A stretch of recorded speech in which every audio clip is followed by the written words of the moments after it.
Hey people, I emerge from the depths with entertainment.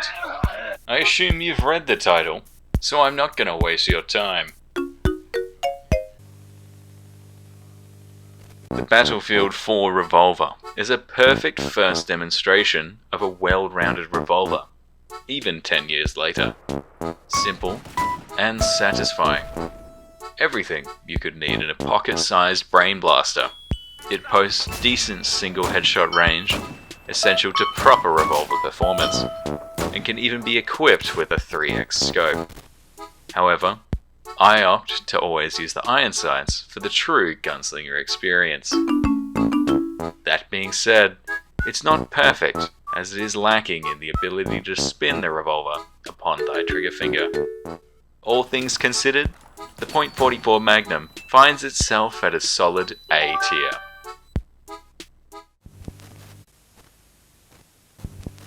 Risk of Rain 2 has a plethora of fun and unique characters, all with vastly different playstyles.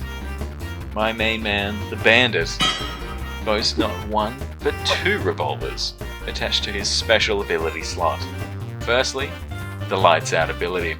By using this ability, you'll immediately spin the revolver before firing a high power shot. If this shot were to kill an enemy, all ability cooldowns will instantly reset, including the Lights Out ability itself, meaning you can consecutively chain one shot after another until the shot doesn't result in the demise of another being. Up nextly, Bandit's Desperado is the far superior choice. A kill with the Desperado grants one stack of Desperado, and that's it. Now why would this be better than constant chain shots, ability resets, and far better flexibility? Well, every single stack of Desperado will increase the damage of the shot by 10%, and when you consider how many enemies you can farm for stacks per stage, this adds up extremely quickly. This almost always leads you to one-shotting the stage boss, or at the very least, dealing a majority of the health bar in a single shot. With all these factors considered, I place Lights Out in B tier, and Desperado in S tier. Fantastic revolver.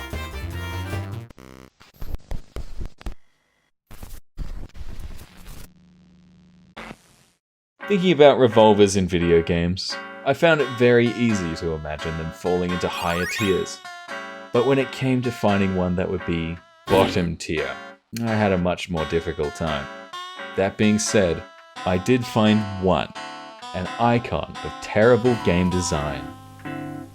The R8 Revolver from CSGO or CS2.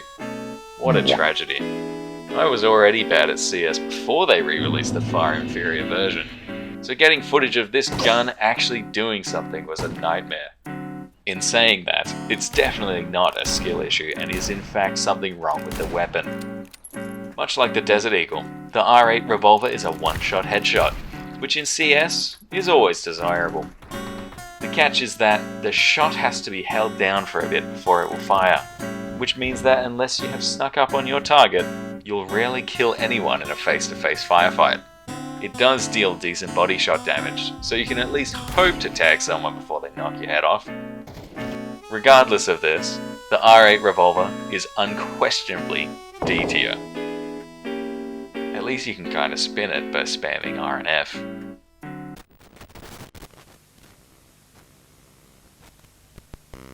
The Senator from Helldivers 2 is a high-quality example of a well-constructed revolver.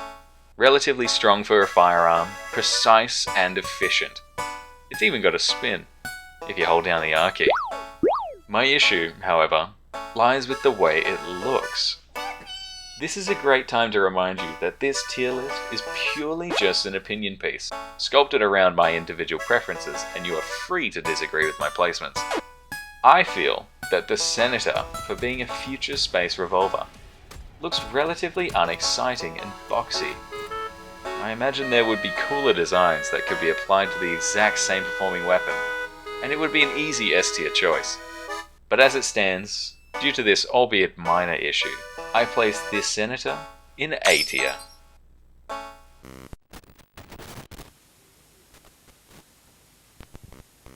the gun spy, is a common subclass in TF2.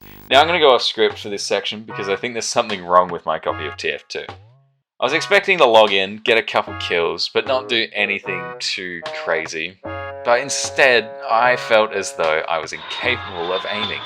Like I was some bottom percentile on aim labs. Is there some weird learning curve to simply aiming in this game or something? I'm genuinely so confused. Like I can't aim with a shotgun, revolver, anything. Anything hit scan, it just doesn't work for me. I guess I'll just stick to playing Pyro and hoping for the best. Cool sleek black revolver though. C tier.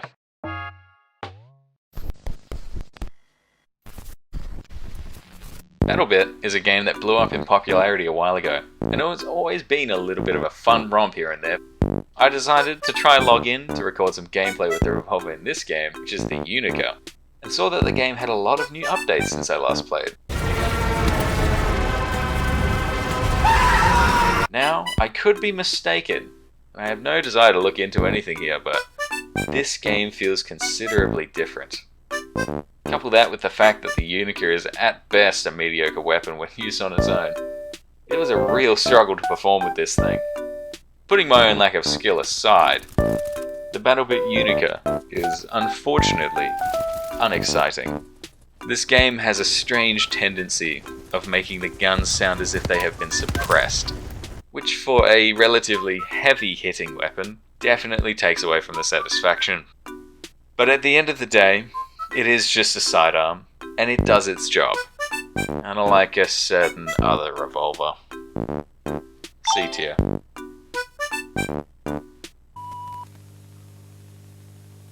The next revolver is the equivalent of finding $50 in a dead man's body. The M44 from Battlefield 2042. This is truly the saddest weapon on this list, as it literally has everything a revolver needs to be the best in any first-person shooter. Massive one-shot headshot range, perfect accuracy, scope, meaty as fuck sounds, satisfying reloading, and great irons. The only thing it lacks is a spin, which is tragic. The catch to this is that you have to play Battlefield 2042. And that is a punishment I wouldn't wish on my worst enemy. And as such, instead of being an undisputed S+, it falls to S. If only any other game had a revolver like this.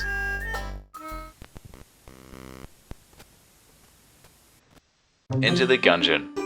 What a game. Countless revolvers. You got the budget revolver, the rusty sidearm, the slinger, the .38 special, the magnum, the SAA, the Vorpal gun, the big iron, Smiley and Shades revolvers, the triple gun, the hammer, the witch pistol, the Phoenix Cobalt hammer, frost giant trick gun, and probably more.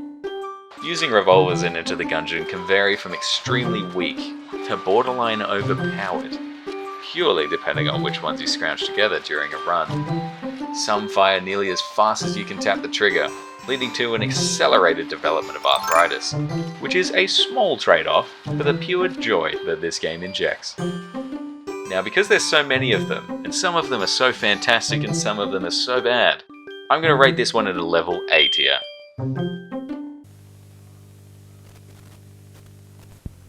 The gun lance from Monster Hunter is kind of a revolver, I think. The gun lance is a weapon that I do not like. In saying that, I see the vision. A huge towering gun stick and shield, smashing monsters over the head and detonating all shells swiftly after. I can get behind that. What I can't get behind is the awkwardness of maneuvering yourself with this weapon. You're restricted to short hops, with a slightly larger backstep, and your move speed is reduced to an awkward stagger. The most enjoyable way to play this weapon, in my opinion, is to slot in max evasion window and evade extender. By doing so, you become more mobile and capable of rolling most attacks like it's Dark Souls. But the thing with Monster Hunter weapons is sometimes they just click for you, and some don't. So if this weapon suits your playstyle, it would probably be high A tier, low S tier. But for me, it sits comfortably in B tier.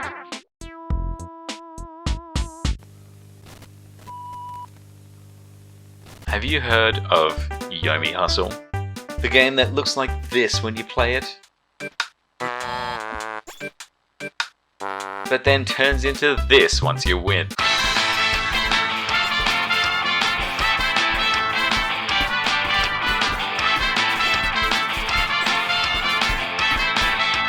The cowboy has a revolver that can shoot your opponent. Being a game with such an insane aura, the cowboy's innate swagger is unparalleled. Even simply walking forward as cowboy inflicts uncounterable mental damage on your opponent. Needless to say, by drawing your gun, you signal that the match is over. Will you simply shoot them? Predict their evasion? Set up a delayed temporal shot? Hurl your gun at the opponent? Or most frightening of all, simply holster the gun. This will shatter all hopes of retaliation from even the most dexterous foe. If you haven't played YOMI Hustle, it's $7.50 on Steam, so please, fight me. S tier.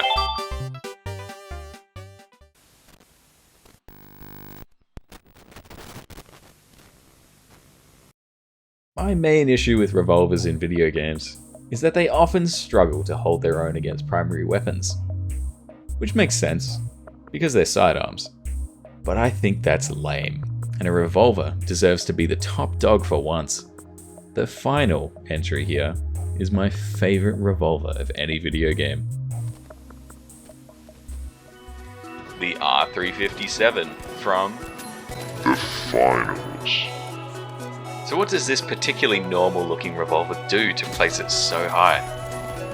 In terms of gameplay, the .357 is immensely satisfying. It can be punishing if your aim is not all there that day, but it actually boasts insanely accurate hipfire, which is rather uncommon for a revolver. This can make hitting shots on a blinking rat easier than expected. It's nice being able to deal with targets at almost all ranges. Overall, very well balanced from a gameplay perspective, and easily able to keep up with the best weapons in the game, just demanding slightly more work. But that alone isn't enough to place it upon the precipice of the greatest category of weapons in gaming. The defining asset of the R357 is presentation. Flashy fanfare, the 357 has this in spades. Spins on draw, reloads both empty and tactical, inspect and even in loadout. Combined, this just makes every encounter feel fantastic, and I deem the Finals R357 to be an S+ tier. The greatest revolver in all of gaming, in my definitive and objective opinion.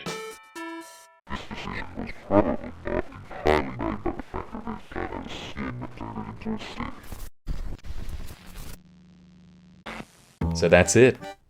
I imagine some of you might be thinking that I've missed some revolvers, and I think you might be right. The selections on this list are from games I've played in the past and currently had installed on my hard drive. If you have some suggestions, please leave them in the comments. And if this video does well, I may very well make a second volume, with more inclusions from you guys. Goodbye.